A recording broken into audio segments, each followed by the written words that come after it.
Oke, baik teman-teman ya. Jadi di video ini saya akan bahas mengapa stres itu seru, teman-teman ya.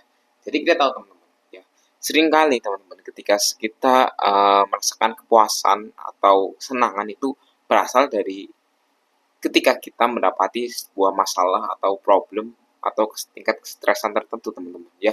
Jadi ketika masalah problem atau stres itu kita dapat selesaikan, kita pecahkan, seringkali kesenangan atau happiness atau kepuasan kita datang dari situ teman-teman ya. Jadi ya teman-teman, ada yang istilah namanya itu sel lepas teman-teman ya. Jadi segala sesuatu di dunia ini sifatnya itu sementara teman-teman.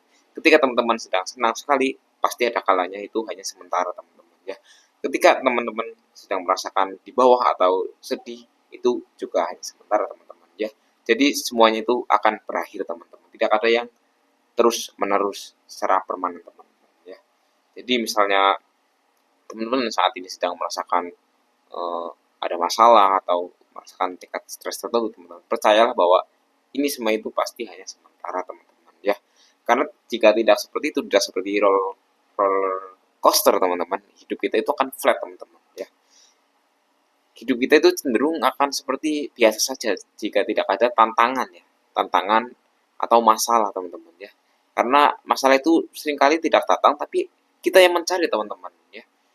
Ketika teman-teman misalnya dalam konteks perkuliahan teman-teman ya, ketika teman-teman itu mendapat tugas yang payah teman-teman ya, itu kita sebenarnya yang mencari permasalahan itu kita sendiri teman-teman. Dengan kita kuliah, kita pasti sudah tahu akan menghadapi hal-hal seperti itu teman-teman ya. Jadi secara tidak langsung itu kita yang mencari masalah tersebut teman-teman ya.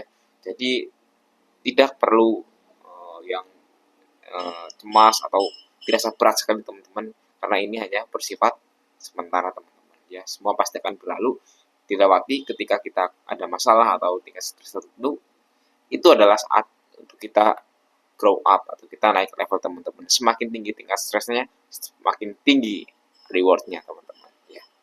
Sia.